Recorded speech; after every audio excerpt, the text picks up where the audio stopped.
കമ്മ്യൂണിക്കേഷനിൽ വരുന്ന next area barriers to കമ്മ്യൂണിക്കേഷനാണ്. Barrier എന്ന് പറഞ്ഞാൽ തടസ്സങ്ങൾ, ഹിൻഡ്രൻസസ് ആണ്. So barriers to communication are obstacles that hinder the clear exchange of information and can include. പല തടസ്സങ്ങളും ഉണ്ട്. നമ്മളൊരു സാധനം ഒരാളുടെ അടുത്ത് നിന്ന് മറ്റൊരാളിലേക്ക് പാസ് ചെയ്യുമ്പം അതിനെ തടസ്സപ്പെടുത്തുന്ന ഒരുപാട് ഫാക്ടേഴ്സ് ഉണ്ടാകും. ചിലപ്പോൾ നമുക്ക് പറയാൻ പറ്റാത്ത കാര്യങ്ങളുണ്ടാകും, നമുക്ക് ഇമോഷണലി കൺവേ ചെയ്യാൻ പറ്റാത്തതുണ്ടാകും.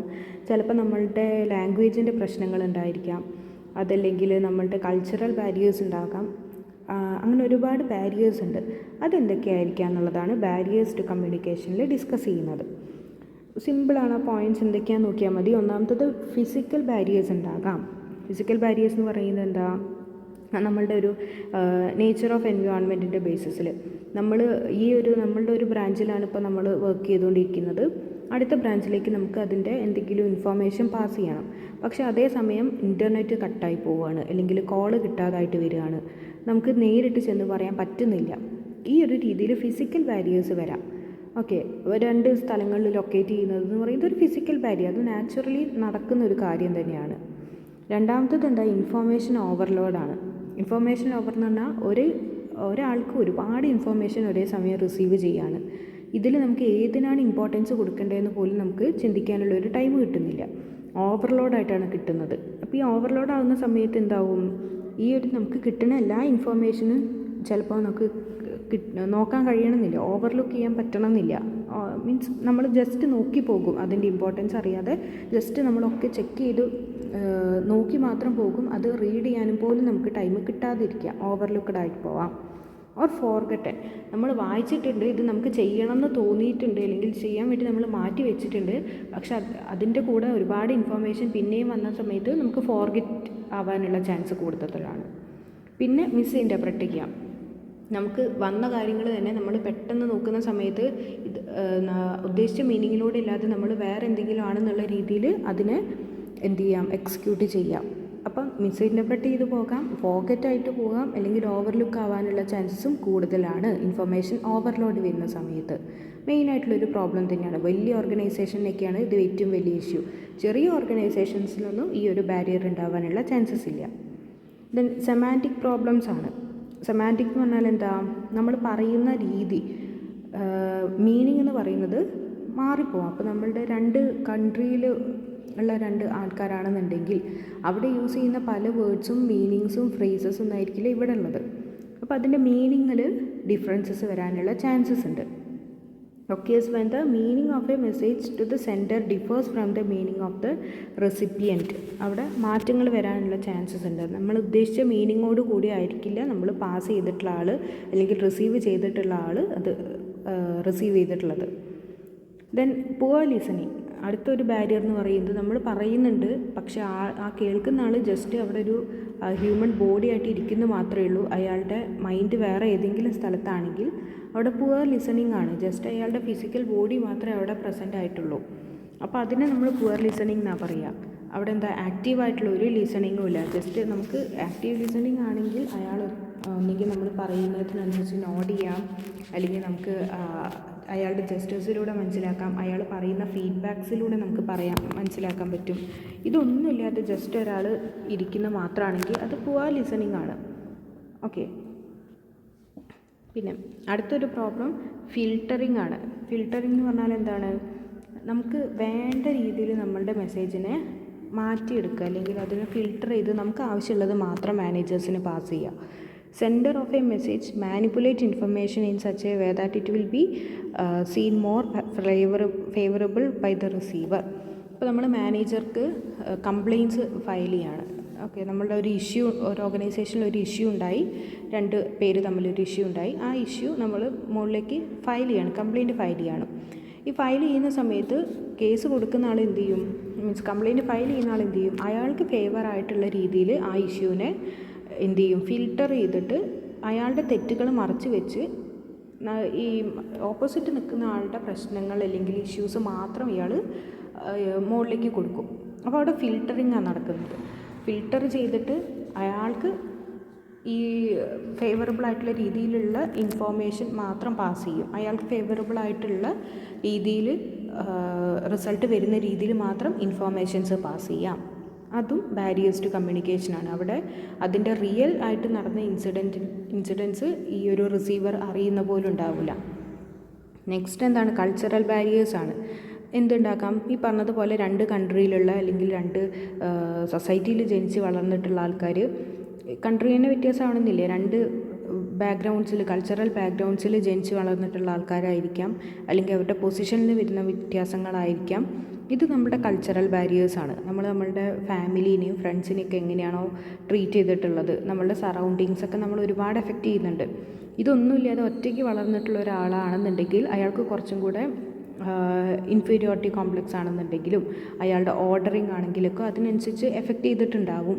അങ്ങനെയുള്ള ഒരാൾ കുറച്ചും കൂടെ സോഷ്യലി ഫ്രണ്ട്ലി ആയിട്ടുള്ള ഒരാളോട് മീറ്റ് ചെയ്യുന്ന സമയത്തും കമ്മ്യൂണിക്കേറ്റ് ചെയ്യുന്ന സമയത്തും അവിടെ ഡിഫറൻസസ് വരാം. അത് നമ്മുടെ കൾച്ചറൽ ബാരിയറാണ്.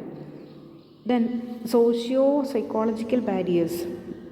ഈ പറഞ്ഞതുപോലെ തന്നെ നമ്മളുടെ കൂടെ വർക്ക് ചെയ്യുന്ന പിയർ ഗ്രൂപ്പ്സിനോട് വർക്ക് ചെയ്യുന്ന സമയത്ത് അവരോടുള്ള ആറ്റിറ്റ്യൂഡ്, അതും നമ്മൾ സോഷ്യോ സൈക്കോളജിക്കൽ ബാരിയർ. നമ്മൾ എങ്ങനെയാണോ ബിൽഡ് ചെയ്തെടുത്തിട്ടുള്ളത് നമ്മുടെ സൈക്കോളജി, അതിൻ്റെ ബേസിസിലായിരിക്കും നമ്മൾ സംസാരിക്കുന്നതും അല്ലെങ്കിൽ ഓർഡേഴ്സ് കൊടുക്കുന്നതും അല്ലെങ്കിൽ കംപ്ലയിൻറ്റ് ഫയൽ ചെയ്യുന്നതും ഒക്കെ.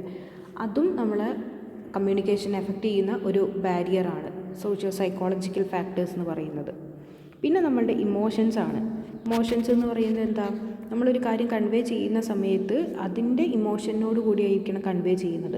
നമ്മൾ വളരെ സാഡായിട്ടുള്ളൊരു കാര്യം, ഒരു മെസ്സേജാണ് കൺവേ ചെയ്യുന്നതെങ്കിൽ ആ സാഡായിട്ടുള്ള ഇമോഷനോട് കൂടിയാണ് കൺവേ ചെയ്യേണ്ടത്. അതല്ലാതെ അത് റൂഡായിട്ടോ ഹാപ്പി ആയിട്ടോ കൺവേ ചെയ്ത് കഴിഞ്ഞാൽ റിസീവ് ചെയ്യുന്ന ആൾക്കത് മനസ്സിലാവില്ല.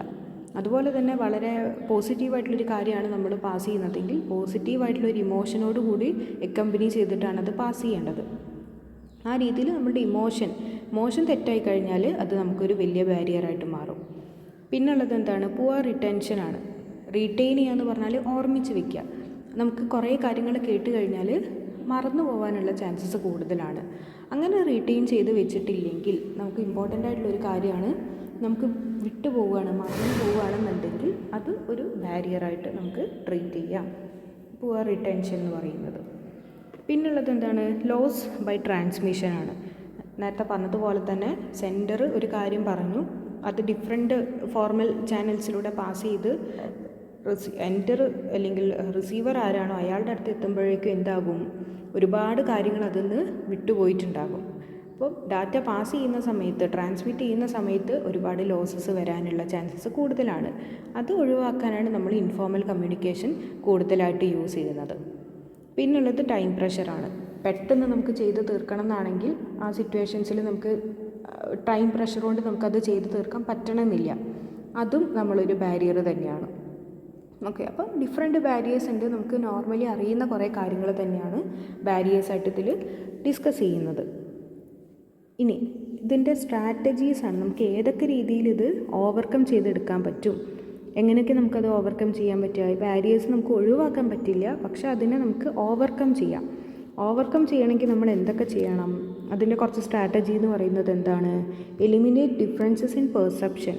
നമ്മൾ എന്ത് ചെയ്യുക? ഇപ്പോൾ 2 കൾച്ചറൽ ബാക്ക്ഗ്രൗണ്ടിൽ നിന്ന് വരുന്നതാണെങ്കിലും നമ്മൾ എന്ത് ചെയ്യുക? നമ്മളുടെ പെർസെപ്ഷൻസ് മാറ്റി ചിന്തിക്കുക, അല്ലെങ്കിൽ അതിന് എന്ത് ഉദ്ദേശത്തിലാണ് ഇവർ പറഞ്ഞതെന്നുള്ളത് നമ്മൾ എന്ത് ചെയ്യുക? ശ്രദ്ധിക്കുക. ഓക്കെ, അപ്പോൾ അതിനു വേണ്ടി ഓർഗനൈസേഷൻ എന്ത് ചെയ്യണം? നമ്മൾ ജോലിക്ക് എടുക്കുന്ന സമയത്ത് തന്നെ എംപ്ലോയീസിന് പ്രോപ്പറായിട്ടുള്ള ട്രെയിനിങ് കൊടുക്കുക. കറക്റ്റായിട്ടുള്ള ജോലിക്ക് കറക്റ്റായിട്ടുള്ള എംപ്ലോയീസിനെ അപ്പോയിൻറ്റ് ചെയ്യുക. അവർക്ക് ആ ഒരു കാര്യം എങ്ങനെയൊക്കെ ചെയ്ത് തീർക്കാമെന്നുള്ളതിനെക്കുറിച്ച് പ്രോപ്പറായിട്ടുള്ള ട്രെയിനിങ് കൊടുക്കുക. അതുവഴി എന്ത് ചെയ്യാൻ പറ്റും? നമുക്ക് നമ്മളുടെ പെർസെപ്ഷൻ മാറ്റിയെടുക്കാൻ കഴിയും. Okay, then use of simple language ആണ്. നമ്മൾ മെസ്സേജ് കൺവേ ചെയ്യുന്ന സമയത്ത് ഒരുപാട് കോംപ്ലക്സ് ആയിട്ടുള്ള ടേംസ് യൂസ് ചെയ്യുന്നതിന് പകരം എല്ലാവർക്കും കോമൺലി മനസ്സിലാകുന്ന രീതിയിലുള്ള വേർഡ്സ്, ഫ്രേസസ് ഒക്കെ യൂസ് ചെയ്യാം. Then reduction and elimination of noise levels. Noise ഉണ്ടാകാനുള്ള ചാൻസ് കൂടുതലാണ്. നമ്മളൊരു ഗ്രൂപ്പ് ഓഫ് പീപ്പിൾ ആവുന്ന സമയത്ത് അവിടെ നോയ്സ് വരാനുള്ള ചാൻസ് കൂടുതലാണ്. അങ്ങനത്തെ നോയ്സ് പരമാവധി നമ്മൾ കുറയ്ക്കുക, അല്ലെങ്കിൽ അതിനെ ഓവർകം ചെയ്ത് നമ്മളുടെ മെയിനായിട്ടുള്ള പോയിൻ്റ് എന്താണോ അതിൽ നമ്മളുടെ കംപ്ലീറ്റ് അറ്റൻഷൻ കൊടുക്കാൻ ശ്രമിക്കുക. ദെൻ ആക്റ്റീവ് ലിസണിങ് ആണ്. ആക്റ്റീവ് ലിസണിംഗ് എന്ന് പറഞ്ഞാൽ നമ്മൾ ഹിയർ ചെയ്യുന്ന സമയത്ത്, ഒരു കാര്യം കേൾക്കുന്ന സമയത്ത് അതിന് പ്രോപ്പറായിട്ട് ഒരു ഫീഡ്ബാക്ക് കൊടുക്കുക. ആരാണോ പറയുന്നത് അവർക്കൊരു ഫീഡ്ബാക്ക് കൊടുക്കുക. അത് ചിലപ്പോൾ നമ്മുടെ ഐ കോൺടാക്റ്റിലൂടെ ആയിരിക്കും, നമ്മൾ തല നോഡ് ചെയ്യുന്നതിലൂടെ ആയിരിക്കും, ജസ്റ്റ് സ്മൈൽ ചെയ്യുന്നതിലൂടെ ആയിരിക്കും, അല്ലെങ്കിൽ ക്വസ്റ്റ്യൻ ചോദിക്കുക, ക്വസ്റ്റ്യൻ ആൻസർ ചെയ്യുക. ഈ രീതിയിലൊക്കെ നമുക്ക് ആക്റ്റീവ് ലിസണിങ് പോസിബിളാണ്. പിന്നുള്ളത് make effective use of body language and ഇമോഷനാണ്. നമ്മൾ എന്ത് ചെയ്യുക, പറയുന്ന സമയത്ത് ഇപ്പം നമ്മളുടെ ഹാൻഡ്സ് യൂസ് ചെയ്യുക, നമ്മളുടെ ബോഡി അതിനനുസരിച്ച് മൂവ് ചെയ്യിക്കുക, നമ്മളുടെ ഇമോഷൻസും കൂടെ അറ്റാച്ച് ചെയ്തിട്ട് പറയുക. നേരത്തെ പറഞ്ഞു, നമ്മൾ ഇമോഷൻ തെറ്റിക്കഴിഞ്ഞാൽ അതിൻ്റെ കമ്മ്യൂണിക്കേഷനേ മാറിപ്പോകും. അപ്പോൾ നമ്മൾ ഇമോഷണലി അറ്റാച്ച്ഡ് ആയിട്ടും അതുപോലെ കുറച്ചും കൂടെ ഇൻഫോർമൽ കമ്മ്യൂണിക്കേഷൻ വരുന്ന രീതിയിലൊക്കെ നമ്മൾ സംസാരിക്കുകയാണെങ്കിൽ അതിൻ്റെ എഫക്റ്റീവ്നെസ് കൂടാനുള്ള ചാൻസസ് ഉണ്ട്. പിന്നുള്ളത് എന്താണ്, simple organisational structure. Simple organisational structure എന്ന് പറഞ്ഞാൽ എന്താ, ഈ ഡിഫറെൻറ്റ് ഹയറാർക്കിയൽ സ്ട്രക്ചർ നമ്മളുടെ സുപ്പീരിയേഴ്സിൻ്റെ എണ്ണം കൂടുന്നതിനനുസരിച്ച് ഡിലേ വരാനുള്ള ചാൻസസും ട്രാൻസ്മിഷൻ്റെ സമയത്ത് ലോസ് വരാനുള്ള ചാൻസസൊക്കെ കൂടുതലാണ്. അപ്പോൾ അത് മാറ്റി സിമ്പിൾ ഓർഗനൈസേഷൻ സ്ട്രക്ചർ, നമുക്ക് 1-2 സുപ്പീരിയേഴ്സ് വഴി ഇൻഫോർമേഷൻ ഹയർ അതോറിറ്റിക്ക് എത്തിക്കാൻ പറ്റുന്ന രീതിയിൽ സ്ട്രക്ചർ ഫിക്സ് ചെയ്യുക ഓർഗനൈസേഷൻ്റെ ഭാഗത്തുനിന്ന്. നെക്സ്റ്റ് അവോയ്ഡ് ഇൻഫർമേഷൻ ഓവർലോഡാണ്. നേരത്തെ പറഞ്ഞതുപോലെ ഇൻഫർമേഷൻ നമ്മൾ പാസ് ചെയ്യുന്ന സമയത്ത് മേൽ ഇൻഫർമേഷൻ അയക്കുന്നതിന് പകരം ഒരു പർട്ടിക്കുലർ ടൈം കൊടുത്ത് നമുക്കതിന് സോൾവ് ചെയ്യാനുള്ള ഒരു ടൈം എലോ ചെയ്യാം. ഓവർലോഡ് വരാതെ നമ്മൾ എന്ത് ചെയ്യുക, നമുക്ക് അപ്പം കിട്ടുന്ന കാര്യങ്ങൾ അതേ സമയത്ത് തന്നെ നമ്മൾ എന്ത് ചെയ്യുക, ഹാൻഡിൽ ചെയ്ത് പോകുക. എല്ലാം കൂടെ ഒരുമിച്ച് ചെയ്യാൻ നിന്നാൽ അത് ഓവർലോഡ് ആവാനുള്ള ചാൻസ് കൂടുതലാണ്. Then proper media selection. Proper media selection എന്ന് പറഞ്ഞാൽ എന്താ, പാസ് ചെയ്യുന്ന സമയത്ത് നല്ല രീതി മീൻസ് നമുക്കിപ്പോൾ കുറേ എംപ്ലോയീസിന് ഒരുപാട് ഇൻഫോർമേഷൻ പാസ് ചെയ്യാനുണ്ടെങ്കിൽ ഇമെയിൽ യൂസ് ചെയ്യാം, അല്ലെങ്കിൽ ലെറ്റേഴ്സ് യൂസ് ചെയ്യാം. എന്നാൽ കുറച്ച് എംപ്ലോയീസിനോട് മാത്രമാണ് കമ്മ്യൂണിക്കേറ്റ് ചെയ്യേണ്ടതെങ്കിൽ അവിടെ നമുക്ക് മീറ്റിംഗ്സ് വിളിക്കാം, ഓറലി നമുക്ക് സംസാരിക്കാൻ പറ്റും. അപ്പോൾ ആ രീതിയിൽ നമ്മളുടെ ഇൻഫോർമേഷൻ്റെ ക്വാണ്ടിറ്റി ആൻഡ് അതുപോലെ അതിൻ്റെ ഇമ്പോർട്ടൻസിൻ്റെ ബേസിസിൽ നമുക്ക് പ്രോപ്പർ ചാനൽസ് യൂസ് ചെയ്യാം. ഇതും എന്ത് തന്നെയാണ്, ഒരു സ്ട്രാറ്റജി തന്നെയാണ്. ഓക്കെ, ഇതാണിപ്പോൾ barriers to communication and effective ഒരു കമ്മ്യൂണിക്കേഷൻ ആവണം എന്നുണ്ടെങ്കിൽ എങ്ങനെയൊക്കെ നമുക്കത് ഓവർകം ചെയ്യാം, അതിൻ്റെ സ്ട്രാറ്റജീസ് എന്ന് പറയുന്നത്.